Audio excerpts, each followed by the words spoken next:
একদিন নবী মুহাম্মদ সাল্লাল্লাহু আলাইহি ওয়াসাল্লাম জঙ্গলের পাশ দিয়ে হেঁটে যাচ্ছিলেন। তখন দয়াল নবী দেখতে পেলেন এক ইহুদি একটি হরিণকে বেঁধে রেখেছে। হরিণটি দয়াল নবী হজরত মুহাম্মদ সাল্লাল্লাহু আলাইহি ওয়াসাল্লামকে দেখার পর সাথে সাথে বলে উঠল, ইয়া রাসূলুল্লাহ, ইয়া হাবিব আল্লাহ, আজ সকালে আমি আমার বাচ্চাদেরকে বাসায় রেখে খাবার অন্বেষণের জন্য বের হয়েছিলাম। হে আল্লাহর নবী, এমন সময় ইহুদি আমার সামনে আসে এবং আমাকে বন্দি করে ফেলে। সকাল থেকে এই পর্যন্ত সে আমাকে বন্দি রেখেছে। ইয়া রাসূলুল্লাহ, আমার দুধের বাচ্চা রয়েছে। সকাল থেকে এই পর্যন্ত তাদেরকে আমি দুধ খাওয়াতে পারিনি। হয়তোবা তারা আমাকে দেখতে না পেয়ে অনেক অস্থির হয়ে পড়েছে এবং তারা দুধ না পাওয়ার কারণে তাদের গলা শুকিয়ে গিয়েছে। হে আল্লাহর নবী, আল্লাহর হাবিব, আমি শেষবারের মতো আমার বাচ্চাদের সাথে একবার সাক্ষাৎ করতে চাই। দয়া করে আপনি এর একটা ব্যবস্থা করে দিন। হরিণের এই আর্জি শুনে দয়াল নবী হজরত মুহাম্মদ সাল্লাল্লাহু আলাইহি ওয়াসাল্লামের অন্তর কেঁদে উঠল। তখন নবীজি সেই ইহুদিকে বললেন, হে ইহুদি, তুমি কেন এই হরিণকে আটকে রেখেছ? তখন ইহুদি বলল, আমি হরিণকে শিকার করেছি, আর জঙ্গলের প্রাণী শিকার করা তো বৈধ, তাই আমি হরিণকে আটকে রেখেছি। তখন হজরত মুহাম্মদ সাল্লাল্লাহু আলাইহি ওয়াসাল্লাম বললেন, হে ইহুদি, তুমি কি দেখতে পাচ্ছ না এটা একটা মা হরিণ এবং তার স্তন দুধে পরিপূর্ণ রয়েছে। সে তার বাচ্চাদেরকে দুধ না খাওয়ার কারণে অনেক কষ্ট পাচ্ছে। তুমি তাকে ছেড়ে দাও। তখন ইহুদি বলল, আমি এত কষ্ট করে তাকে শিকার করেছি, আর তোমার কথা মতো আমি তাকে ছেড়ে দেব? তখন দয়ার নবী, বিশ্ব নবী ওই ইহুদিকে বললেন, তুমি তাকে ছেড়ে দাও। সে শেষবারের মতো তার সন্তানদের সাথে দেখা করতে চায়। তার সন্তানদের সাথে দেখা করে এবং তাদেরকে দুধ পান করিয়ে সে আবার তোমার কাছে ফিরে আসবে। বিশ্বনবীর এই কথা শুনে ইহুদি বলল, বনের হরিণ কি আপনার বাপদাদার সম্পদ যে তাকে একবার ছেড়ে দিলে সে আবার ফিরে আসবে? শিকার করা প্রাণী আজ পর্যন্ত ফিরে এসেছে, এর কি কোনো নজির আছে? হজরত মুহাম্মদ সাল্লাল্লাহু আলাইহি ওয়াসাল্লাম যখন দেখলেন ইহুদি কোনোভাবেই হরিণটিকে ছেড়ে দেওয়ার জন্য রাজি হচ্ছে না, তখন দয়াল নবী ইহুদিকে বললেন, হে ইহুদি, তুমি হরিণটিকে ছেড়ে দাও, তার বিনিময়ে তুমি আমাকে বেঁধে রাখো। হরিণ যদি না আসে তাহলে তুমি আমাকে সারা জীবন বেঁধে রাখবে। তখন ইহুদি বলল, তাহলে সেই কথাই রইল, আমি হরিণটিকে ছেড়ে দিচ্ছি, বিনিময়ে তোমাকে বেঁধে রাখছি। হরিণ যদি ফিরে না আসে তাহলে তোমাকে সারা জীবন মুক্তিদান করব না। অতপর ইহুদি হরিণটিকে ছেড়ে দিল এবং দয়াল নবী হজরত মুহাম্মদ সাল্লাল্লাহু আলাইহি ওয়াসাল্লামকে বেঁধে রাখল। ছাড়া পেয়ে বনের হরিণ তাড়াহুড়ো করে বনের মধ্যে হারিয়ে গেল। তখন ইহুদি মনে মনে ভাবতে লাগল, হরিণটি আর কোনোদিন ফিরে আসবে না, আর এই লোকটাকে আমি সারা জীবন বেঁধে রাখব। এই লোকটির চেয়ে বোকা মানুষ এই পৃথিবীতে আর কেউ নেই। একটা বনের হরিণের জন্য সে নিজের জীবনকে বিপদে ফেলল। বনের হরিণ দৌড়াতে দৌড়াতে তার সন্তানদের কাছে এসে পৌঁছালো। তখন তার সন্তানেরা তাকে জিজ্ঞাসা করল, আম্মাজান, আজ সকাল থেকে আপনি কোথায় ছিলেন? আমরা আপনার জন্য অপেক্ষা করতে করতে ক্লান্ত হয়ে পড়েছি। আমরা আপনার দুধ পান করতে না পেরে আমাদের গলা শুকিয়ে গিয়েছে। তখন মা হরিণ তার সন্তানদেরকে বলল, ও আমার সন্তানেরা, তোমরা জীবনের শেষবারের মতো আমার সাথে দেখা করে নাও এবং আমার দুধ পান করে নাও, আর জীবনে তোমাদের সাথে হয়তোবা দেখা নাও হতে পারে। তখন হরিণের সন্তানেরা তাকে বলল, আম্মাজান, কেন আপনি এমন কথা বলছেন?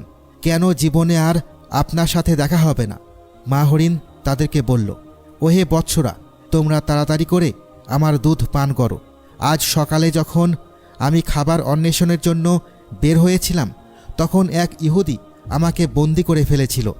অতপর মায়ার নবী হজরত মুহাম্মদ সাল্লাল্লাহু আলাইহি ওয়াসাল্লাম সেই পথ দিয়ে যাচ্ছিলেন। তখন আমি তাকে ডেকে তোমাদের কথা খুলে বললাম এবং তাকে আরও বললাম, ইয়া রাসূলুল্লাহ, আমার সন্তানেরা দুধ না পেয়ে পিপাসার্ত অবস্থায় আমার পথ পানে চেয়ে বসে আছে। আপনি আমাকে তাদের কাছে যাওয়ার ব্যবস্থা করে দিন। তখন মায়ার নবী, বিশ্ব নবী হজরত মুহাম্মদ সাল্লাল্লাহু আলাইহি ওয়াসাল্লাম নিজেকে ইহুদির কাছে জিম্মাদার রেখে আমাকে তোমাদের কাছে শেষবারের মতো দেখা করার জন্য পাঠিয়ে দিয়েছে। ও আমার সন্তানেরা, নিষ্ঠুর ইহুদি আমার মায়ার নবীকে বেঁধে রেখেছে, তাই তোমরা তাড়াতাড়ি আমার দুধ পান করো। আমাকে আবার জলদি ফিরে যেতে হবে। আমি আমার নবীকে কষ্ট দিতে পারবো না।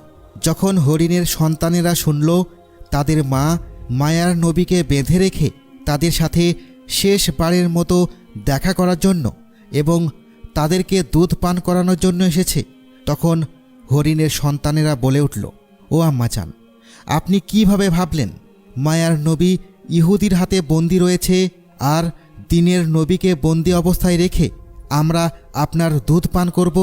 আপনি চলুন, আমরাও আপনার সাথে যাব।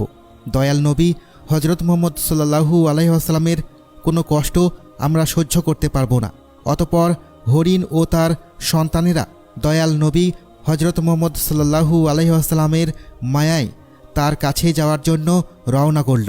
ওদিকে হরিণের আসতে কিছুটা দেরি হওয়ায় ইহুদি হজরত মুহাম্মদ সাল্লাল্লাহু আলাইহি ওয়াসাল্লামকে বলতে লাগলো, তোমার মতো বোকা মানুষ আমি আর এই পৃথিবীতে দেখিনি। বনের শিকার করা হরিণ, তাকে ছেড়ে দিলে সে কি আর কোনোদিন ফিরে আসে? আর একটা বনের হরিণের জন্য তুমি নিজেকে আমার কাছে বন্ধক রেখেছ। কিয়ামত পর্যন্ত এই হরিণ আর ফিরে আসবেই না, আর কিয়ামত পর্যন্ত তুমি আমার কাছ থেকে ছাড়া পাবে না। তখন দয়াল নবী বিশ্বনবী হজরত মুহাম্মদ সাল্লাল্লাহু আলাইহি ওয়াসাল্লাম ইহুদির এই কথা শুনে বললেন, ওহে ইহুদি, তুমি একটু ধৈর্য ধারণ করো তো। হরিণ অবশ্যই আমার মায়ায় আবার তোমার কাছে ফিরে আসবে। হজরত মুহাম্মদ সাল্লাল্লাহু আলাইহি ওয়াসাল্লামের এই কথা শুনে ইহুদি বলল, হে মুহাম্মদ, তোমার এই অলীক কল্পনা ছেড়ে দাও। আমি দৃঢ় বিশ্বাসের সাথে বলছি, কিয়ামতের আগ পর্যন্ত হরিণ আর ফিরে আসবে না।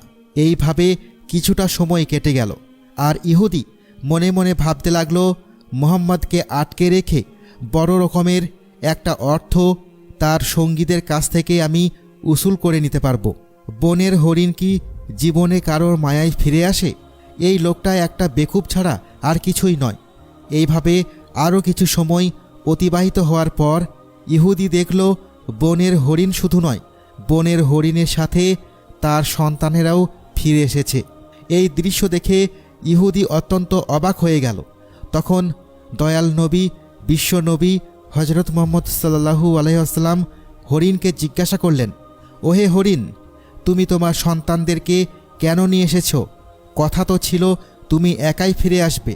তখন মা হরিণ বলল, ইয়া রাসূলুল্লাহ, আমি যখন আমার সন্তানদের কাছে ফিরে গিয়ে বললাম, মায়ার নবী হজরত মুহাম্মদ সাল্লাল্লাহু আলাইহি ওয়াসাল্লামকে বন্দি রেখে জিম্মাদার রেখে আমাকে তোমাদের কাছে জীবনের শেষবারের মতো দেখা করার জন্য পাঠিয়েছে এবং জীবনের শেষবারের মতো দুগ্ধ পান করার জন্য পাঠিয়েছে, তখন আমার সন্তানেরা বলল, ওহে আম্মাজান, আপনি কিভাবে ভাবলেন দয়াল নবী হজরত মুহাম্মদ সাল্লাল্লাহু আলাইহি ওয়াসাল্লামকে বাঁধিয়ে রেখে আমরা আপনার দুধ পান করব?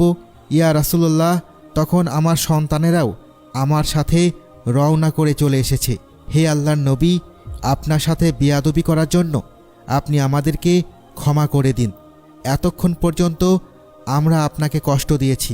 অতপর ইহুদিকে লক্ষ্য করে বিশ্বনবী বলতে লাগলেন, ওহে ইহুদি, এই নাও, তোমার শিকার করা হরিণ ফিরে এসেছে। শুধু সে ফিরে আসেনি, ফিরে এসেছে তার সকল সন্তানগুলি। এখন তুমি তাদেরকে তোমার কাজে ব্যবহার করতে পারো। আর তুমি একথা মনে রেখো, আমি সত্য নবী। আমি শুধু মানুষের নবী নয়, আমি বন জঙ্গলের পশু পাখি এবং সমগ্র জাহানের নবী। উক্ত কথাগুলি বলে দয়াল নবী হজরত মুহাম্মদ সাল্লাল্লাহু আলাইহি ওয়াসাল্লাম চলে যেতে লাগলেন। তখন ইহুদি পিছন থেকে দয়াল নবীকে ডাক দিয়ে বললেন, ইয়া রাসূলুল্লাহ, ইয়া হাবিব আল্লাহ, বনের হরিণ যার মায়ায় ফিরে আসে, আমি বুঝতে পেরেছি তিনি আল্লাহর নবী ছাড়া আর কেউই নন। হে আল্লাহ রাসূল, আমাকে আপনি আপনার হাতে হাত রেখে কালেমা পড়ে মুসলমান করিয়ে দিন। আর এই হরিণের আমার কোনো দরকার নেই। আপনি আমাকে আপনার চরণতলে রেখে আপনার গোলামি করার সুযোগ দিন। অতপর হজরত মুহাম্মদ সাল্লাল্লাহু আলাইহি ওয়াসাল্লামের হাতে হাত রেখে সেই ইহুদি মুসলমান হয়ে গেল। সুবহানাল্লাহ।